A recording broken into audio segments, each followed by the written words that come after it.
श्री राकेश सचान जी, प्रदेश सरकार के औद्योगिक विकास के मंत्री श्री नंदगोपाल गुप्ता नंदी जी, प्रदेश सरकार के परिवहन मंत्री श्री दयाशंकर सिंह जी, प्रदेश सरकार के युवा और खेल कल्याण खेल विभाग के मंत्री श्री गिरीश चंद्र यादव जी, माननीय सांसद श्री प्रवीण पटेल जी, भारतीय जनता पार्टी के प्रदेश के उपाध्यक्ष श्री त्र्यंबक त्रिपाठी जी, जिला प्रभारी श्री उत्तर मौर्य जी, जिलाध्यक्ष श्रीमती कविता पटेल जी, पूर्व सांसद प्रोफेसर रीता बहुगुणा जोशी जी, पूर्व सांसद श्रीमती केसरी देवी पटेल जी, पूर्व सांसद श्री विनोद सोनकर जी, हमारे माननीय विधायकगण श्री गुरुप्रसाद मौर्य जी, विधायक और पूर्व मंत्री श्री सिद्धार्थनाथ सिंह जी, हर्षवर्धन वाजपेयी जी, सुरेंद्र चौधरी जी, केपी श्रीवास्तव जी, वाचस्पति जी, पीयूष रंजन निषाद जी, महापौर गणेश केसरवानी जी, जिला पंचायत अध्यक्ष डॉक्टर वीके सिंह जी, पूर्व विधायक श्री उदयभान करवरिया जी, श्रीमती निर्मला पासवान जी और भारी संख्या में प्रयागराज के फूलपुर में भारतीय जनता पार्टी अपना दल, निषाद पार्टी और स्वदेव राजभर पार्टी के प्रत्याशी श्री दीपक पटेल को अपना आशीर्वाद प्रदान करने के लिए उपस्थित मेरे सभी बहनों और भाइयों, प्रयागराज की इस पावन धरा को मैं नमन करते हुए आप सभी का अभिवादन करता हूं, आपका अभिनंदन करता हूं। बहनों और भाइयों,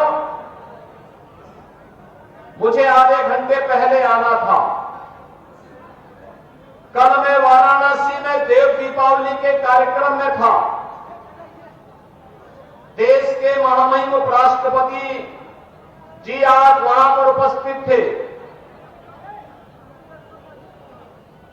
देवताओं की दीपावली हमारी काशी में कैसे होती है, दुनिया ने देखा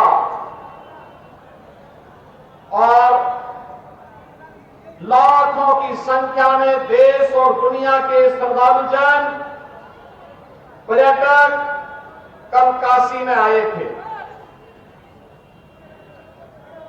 और मैं प्रयागराज के फूलपुर विधानसभा क्षेत्र में आने के लिए समय पे हम लोग चलते, लेकिन कल रात्रि में एक दुखद घटना झांसी में घटित हुई। झांसी रानी लक्ष्मीबाई मेडिकल कॉलेज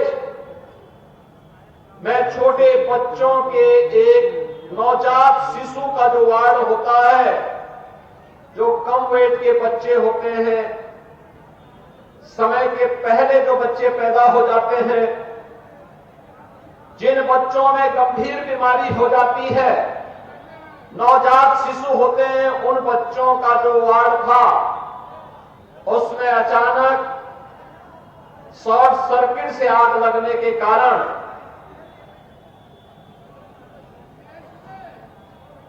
वहां पर एक दर्दनाक घटना घटित हो गई थी। 10 मासूम बच्चे उस अग्निकांड की चपेट में आ गए थे। तो उसी की व्यवस्था में वहां पर शेष 54 बच्चों को सुरक्षित निकाला जा सके और उन बच्चों को उपचार की व्यवस्था की जा सके, इसकी व्यवस्था में देर रात्रि से ही हम लोग लगे थे और रात्रि में ही स्वास्थ्य मंत्री और प्रदेश के डिप्टी सीएम श्री ब्रजेश पाठक जी भी वहां पहुंच गए थे और 10 बच्चों की वहां दुखद मौत हुई है। शेष बच्चे सुरक्षित हैं। वहां पे स्वास्थ्य विभाग की पूरी टीम, मेडिकल कॉलेज की पूरी टीम, प्रशासन और पुलिस प्रशासन की पूरी टीम सभी को सुरक्षित निकालने में सफल रही। लेकिन मेरी संवेदना उन सभी परिजनों के प्रति है जिन्होंने अपने मासूम बच्चों को खोया है और मुझे लगता है कि संवेदना के इस क्षण में हमारी संवेदना इस प्रकार की दुखद और दुर्भाग्यपूर्ण घटनाओं के प्रति होनी ही चाहिए। बहनों और भाइयों, इसलिए चाहते हुए भी व्यवस्था में लगे होने के कारण समय से मैं आपके बीच में यहां पर नहीं आ पाया।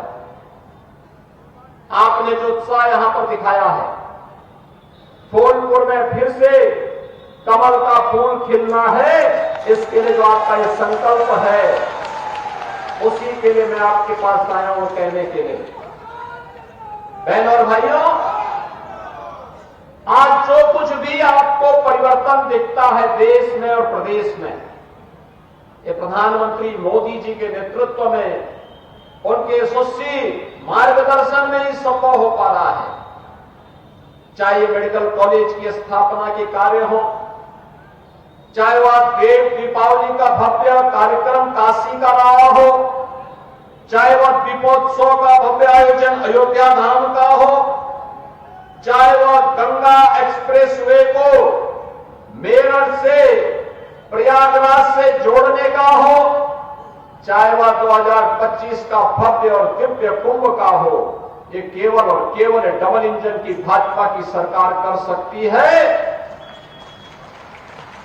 समाजवादी पार्टी का कोसों दूर तक इससे कोई रिश्ता नहीं है। बहनों और भाइयों, इनको विकास से कौन मतलब है?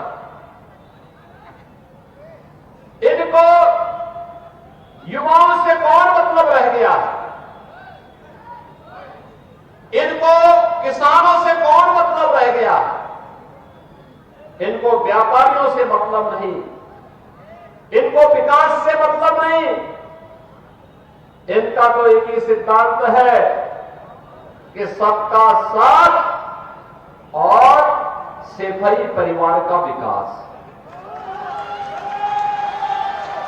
उससे ऊपर ये सोच भी नहीं सकते, उससे ऊपर इनकी सोच है भी नहीं। याद करिए, हमने पहले दिन कहा था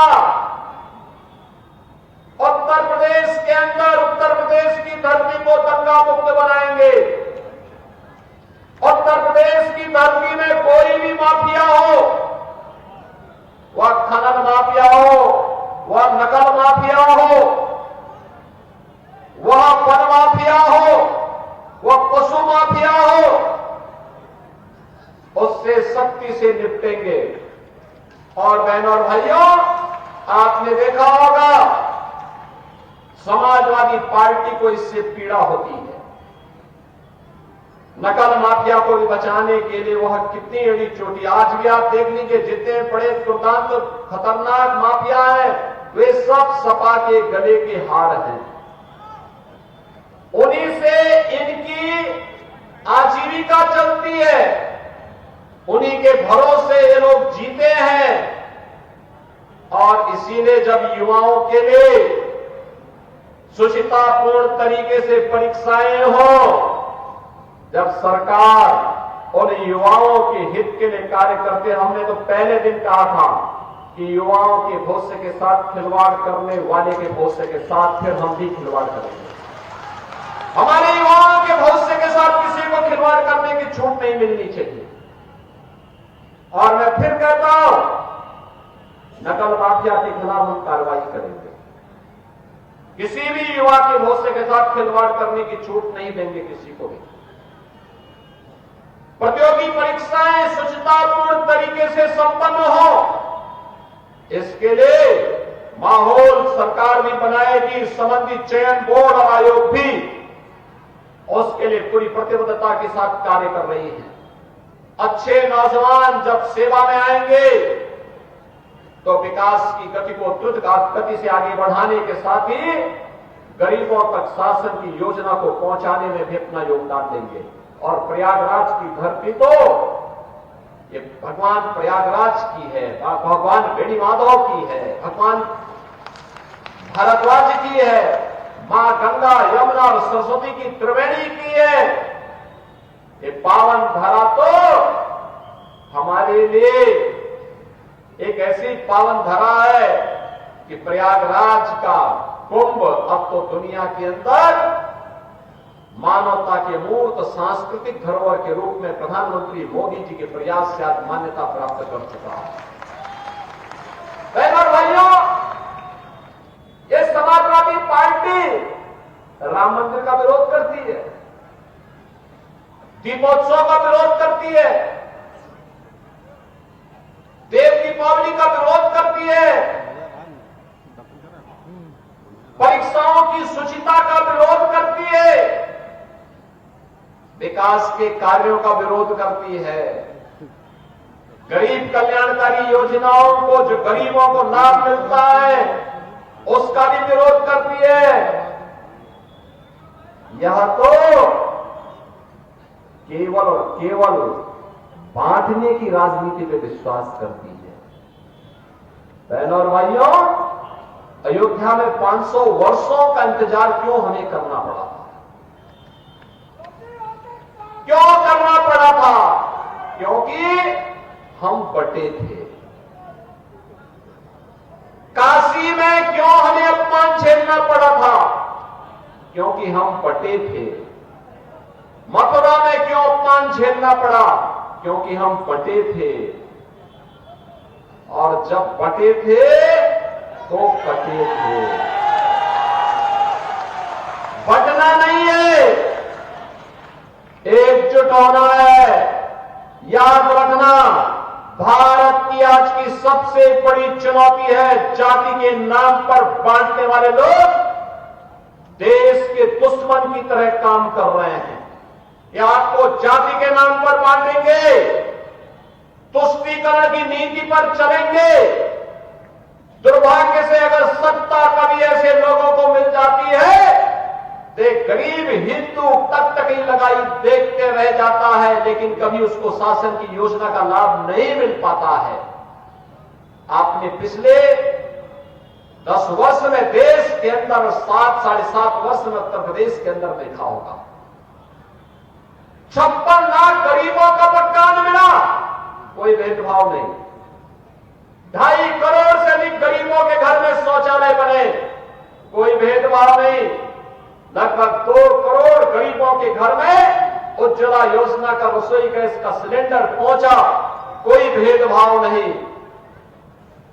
बहनों और भाइयों, 1 करोड़ 56 लाख गरीबों को फ्री में बिजली के कनेक्शन मिले, कोई भेदभाव नहीं। 14 लाख किसानों के बिजली के बिल, ट्यूबवेल के बिल माफ किए गए, कोई भेदभाव नहीं हुआ। करोड़ों किसानों के से हम उनके धान और गेहूं की एमएसपी के दाम पर उपज खरीदते हैं, कोई भेदभाव नहीं हुआ, कोई भेदभाव नहीं हुआ। प्रदेश में 15 करोड़ और देश में 80 करोड़ गरीबों को फ्री में राशन दिया जा रहा है, कोई भेदभाव नहीं। 1 करोड़ परिवारों को उत्तर प्रदेश में वृद्धावस्था पेंशन, निराश्रित महिला पेंशन और दिव्यांगजन पेंशन में 12,000 रुपए महीने साल का दिया जा रहा है, कोई भेदभाव नहीं हुआ। कन्या सुमंगला योजना में कोई भेदभाव नहीं हुआ। सामूहिक विवाह योजना में कोई भेदभाव किसी बेटी के साथ नहीं हुआ, क्योंकि हमारा तो कहना है कि बेटी सबकी बेटी होती है।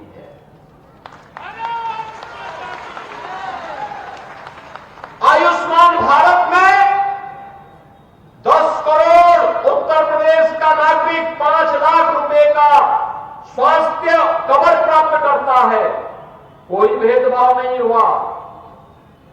हमने तो, मोदी जी ने तो एक ही बात सिखाई, सबका साथ और सबका विकास का। हमने तो सबको जोड़ने का प्रयास किया, लेकिन हमने ये भी कहा विकास सबका, सुरक्षा सबको, लेकिन तुष्टीकरण किसी की नहीं। तुष्टीकरण किसी की नहीं करेंगे। बहनों और भाइयों, ये समाजवादी पार्टी कहां ले जा रही थी देश को, प्रदेश को? इनका गठबंधन कहां देश को ले जा रहा था? हर दिन एक नया घोटाला होता था, हर दिन एक नया घोटाला होता था। विकास से इनको कोई लेना देना नहीं था। ये जो गंगा एक्सप्रेस वे बनने जा रही है, प्रयागराज को जोड़ेगी पश्चिमी उत्तर प्रदेश से, मात्र 6 से 7 घंटे में प्रयागराज से आप मेरठ पहुंच जाएंगे और वहां से 45 मिनट में दिल्ली पहुंच जाएंगे। कितनी बेहतर कनेक्टिविटी हो गई। और इसीलिए बहनों और भाइयों, मैं आप सबसे कहने के लिए आया हूं, ये समाजवादी पार्टी आपको गुमराह करेगी। इनके तमाम ऐसे लोग घूमेंगे, सोशल मीडिया प्लेटफॉर्म में आपस में लड़ाने का कार्य करेंगे। हमें इतिहास से सबक सीखना है और मैं इसीलिए कहने के लिए आया हूं कि प्रदेश सरकार ने जो आपसे कहा था, आप याद करिए, इसी मंच पर श्रीमती जयापाल भी है, पूजा पाल भी है। क्या हुआ था इन लोगों के साथ? किस प्रकार का अत्याचार हुआ था? कोई पूछने वाला था? कृष्णानंद राय भारतीय जनता पार्टी के विधायक थे, क्या हुआ था उनके साथ? कृष्णानंद राय के साथ रमेश यादव भी थे, रमेश पटेल भी थे, 7 अन्य लोग थे, सबकी निर्मम हत्या कर दी गई। इस समाजवादी पार्टी से जुड़े हुए माफिया, दुर्दांत माफिया निर्दोष हिंदुओं की हत्या भी करते थे और फिर संपत्तियों पर भी कब्जा करते थे, व्यापारियों का अपहरण करते थे, बेटी की सुरक्षा में सेंध लगाते थे, धार्मिक स्थलों पर कब्जा करते थे